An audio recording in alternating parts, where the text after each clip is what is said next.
Uma das maneiras mais rápidas de se perder amigos é andar com Deus. Basta você tornar-se espiritualmente responsável, abandonando os ídolos, afastando os olhos das coisas do mundo, voltando-se totalmente para Jesus e desejando mais dele para ser chamado de fanático religioso. E esta é a pior rejeição. Porque a mudança? Enquanto cristão morno, você não representava problema para ninguém, nem mesmo ao diabo. Não era completamente pecador, nem inteiramente santo, apenas outro crente insensível. E sua vida era tranquila. Você era aceito, mas de repente mudou. Tornou-se faminto por Jesus e não pôde mais brincar de igreja. Arrependeu-se e voltou-se para o Senhor de todo o coração. Caíram os deuses, dinheiro, fama, prazer, esportes, tudo o que estava acima de Jesus em sua vida. Mergulhou na palavra de Deus e deixou de visar bens materiais, obcecado por seguir a Cristo. Entrou em um novo reino de discernimento e começou a perceber coisas na igreja que antes não o aborreciam. Ouviu do púlpito palavras que lhes partiram o coração. Viu cristãos transgredindo, como antes você mesmo fazia, e isto feriu. Em resumo, você acordou, deu meia volta, quebrantou-se e arrependeu-se em espírito. E Deus o fez sentir-se responsável por sua igreja. Resultado?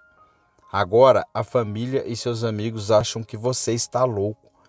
Em vez de se regozijarem-se com você ou o encorajá-lo, eles o ridicularizam chamando-o de fanático. O que aconteceu com você? Perguntam. Não o estamos reconhecendo, porque não volta a ser como antes? Se você tem experimentado isso, não fique desencorajado. Está em boa companhia. Vamos examinar vários crentes do Antigo e Novo Testamento que viveram a sua experiência.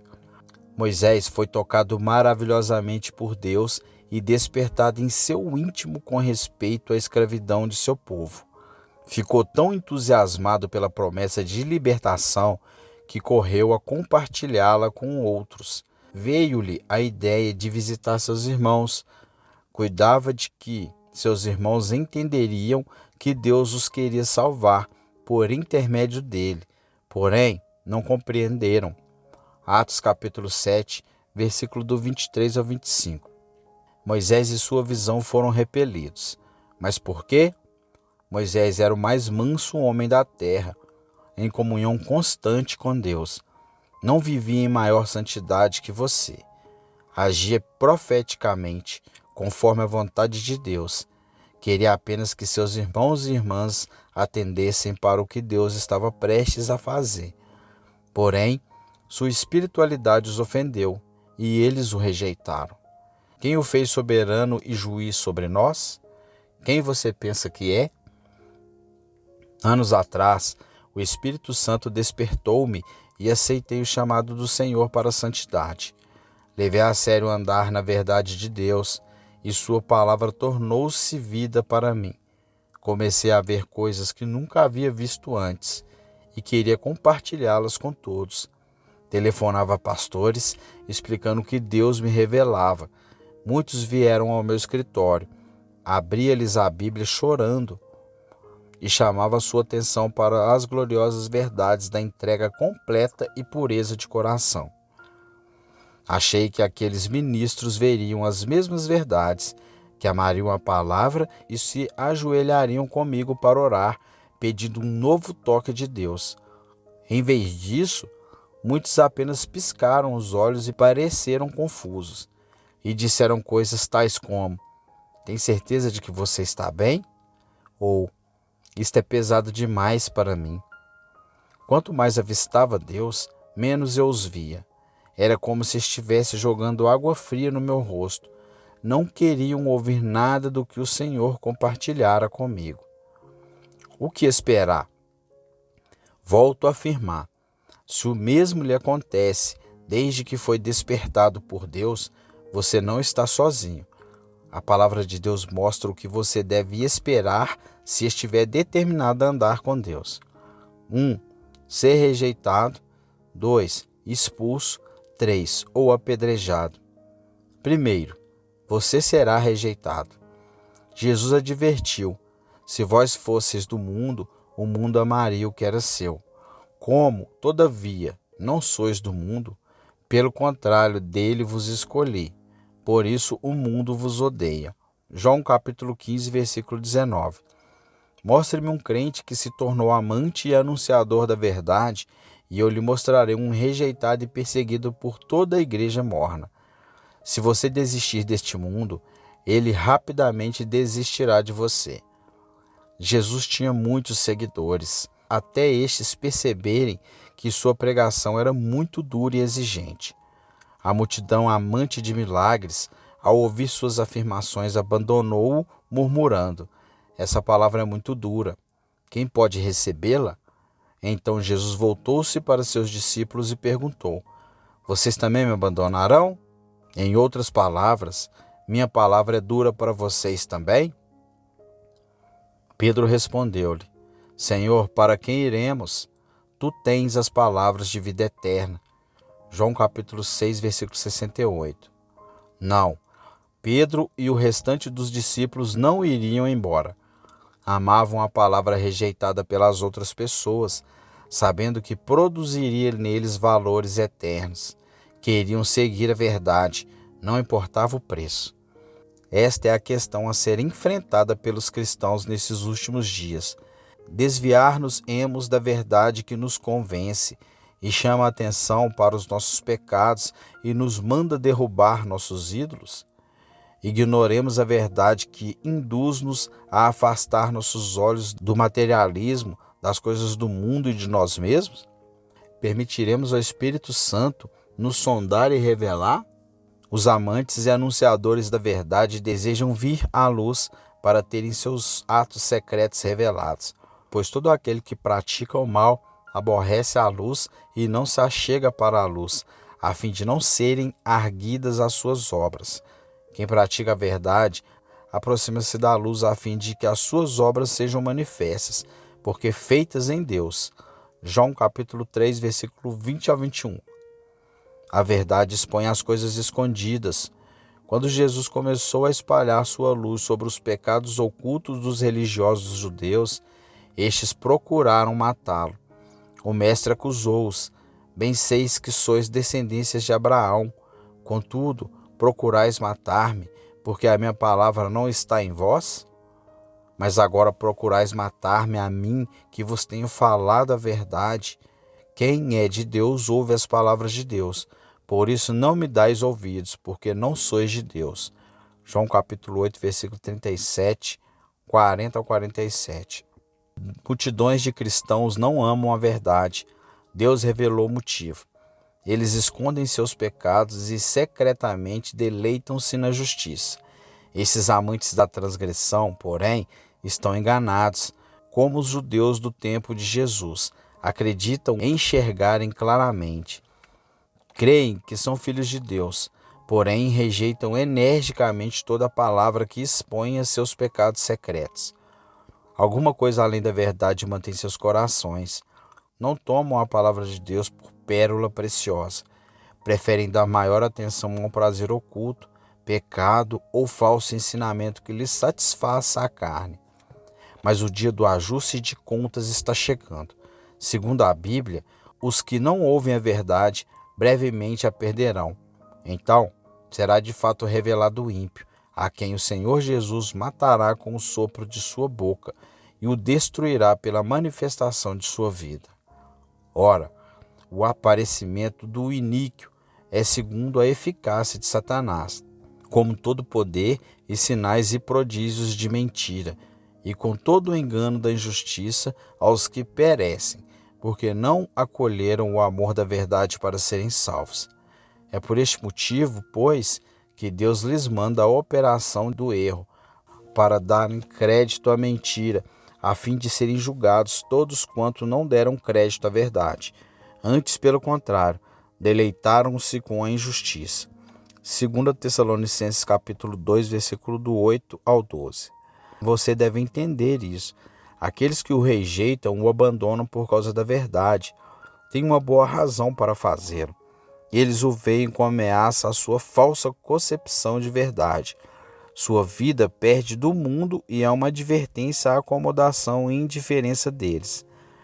Paulo experimentou a rejeição inúmeras vezes.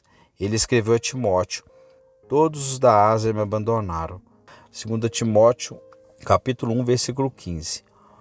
O apóstolo deu tudo de si a esse povo, declarando-lhe os desígnios de Deus. Ele era sem culpa diante deles, santo e irrepreensível. Contudo, as igrejas da Ásia o rejeitaram. Seus próprios filhos espirituais o evitaram. Por quê? Porque Paulo estava na prisão, sofria, acorrentado, um prisioneiro do Senhor. Nesse interim, um novo mestre tornava-se popular com sua mensagem inconveniente. Alexandre, o latroeiro, causou-me muitos males. Queixou-se o apóstolo. O Senhor lhe dará a paga segundo as suas obras. 2 Timóteo capítulo 4, versículo 14. Alexandre e Emineu ensinavam um evangelho falso que provia as necessidades da carne. Suas doutrinas negavam qualquer sofrimento ou privação. O nome Alexandre significa aquele que defende homens. Emineu recebeu o nome do Deus do casamento e representa o evangelho de amor, bênçãos, alegria, comemoração e agrado ao homem sem santidade. Paulo entregou esses homens a Satanás, 1 Timóteo capítulo 1, versículo 20, não para a destruição de seus corpos, mas de suas doutrinas carnais. Paulo acusou-se de arruinarem a fé verdadeira por desculparem o pecado. Eles mesmos não tinham as mentes puras, e o resultado foi uma doutrina que serviria apenas para agradar ao homem. Alexandre e Emineu rejeitaram Paulo por causa da sua prisão. Consideravam-no uma derrota espiritual. Viam as correntes como resultados da falta de fé e acreditavam que era o diabo quem o mantinha prisioneiro.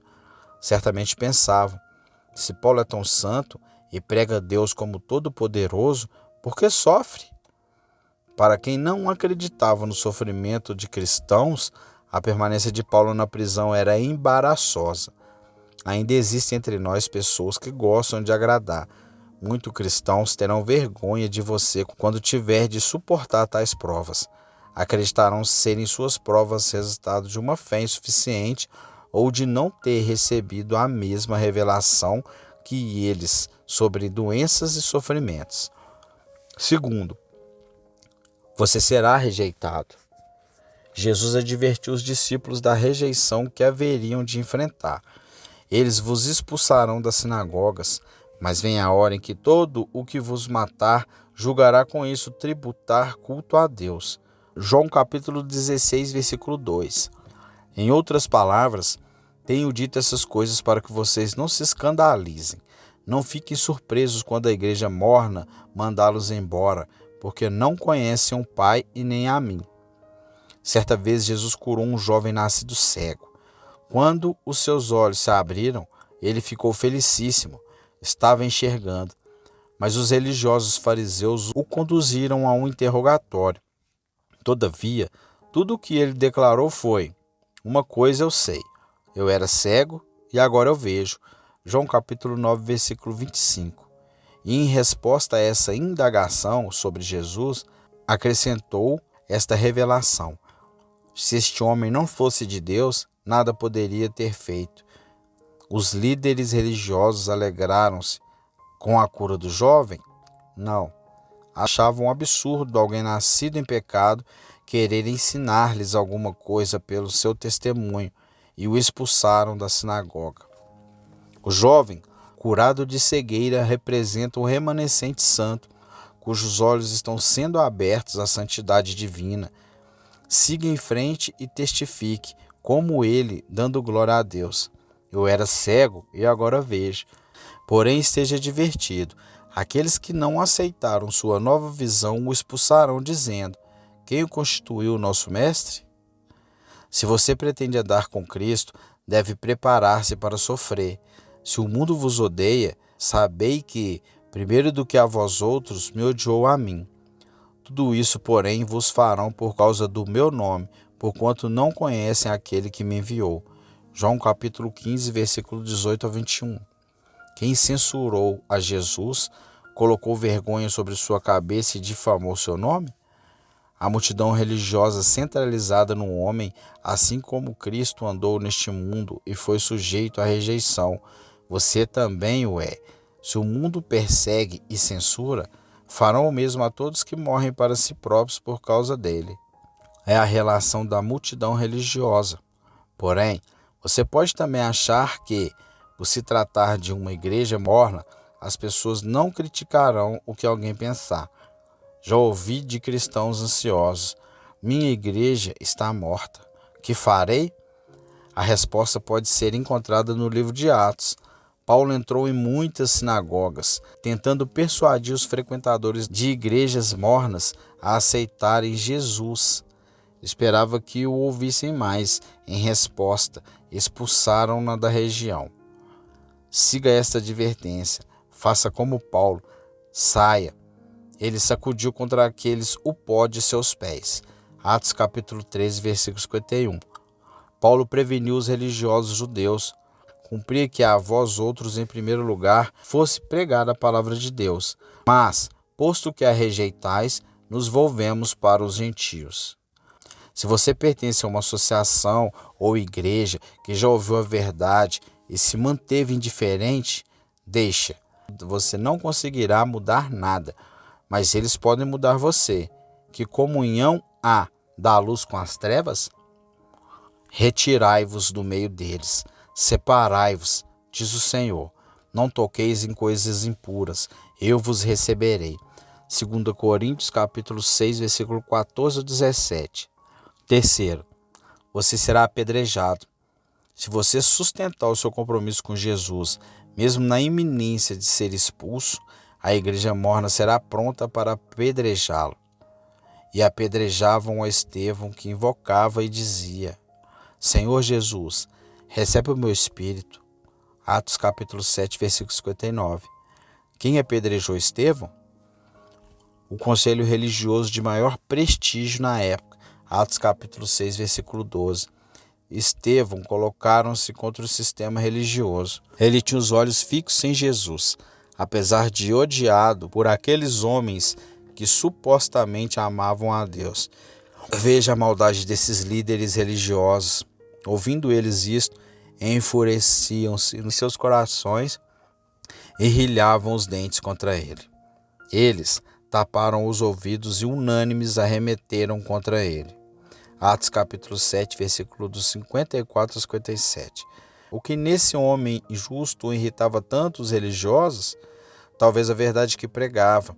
Homens de dura cerviz e incircuncisos de coração e de ouvidos, vós sempre resisti ao Espírito Santo, assim como fizeram vossos pais, também vos fazeis, vós que recebestes a lei e não a guardastes. Os corações dos líderes judeus estavam apegados ao mundo, sujeitos como era a concupiscências. Conheciam a lei de Deus, porém recusavam-se a obedecê-la.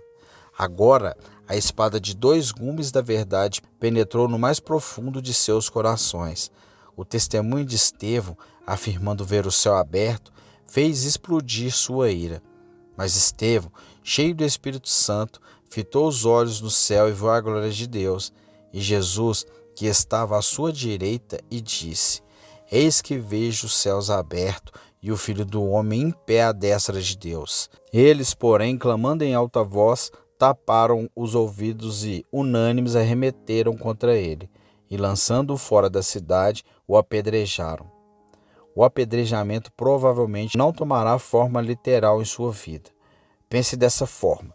Hoje, na era da graça, se um homem olhar para uma mulher com concupiscência aos olhos de Deus, comete adultério.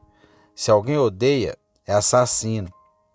Então, se palavras imorais lhe são lançadas de fato de estar andando com Deus, você está sendo apedrejado, os quais afiam a língua como espada e apontam quais flechas?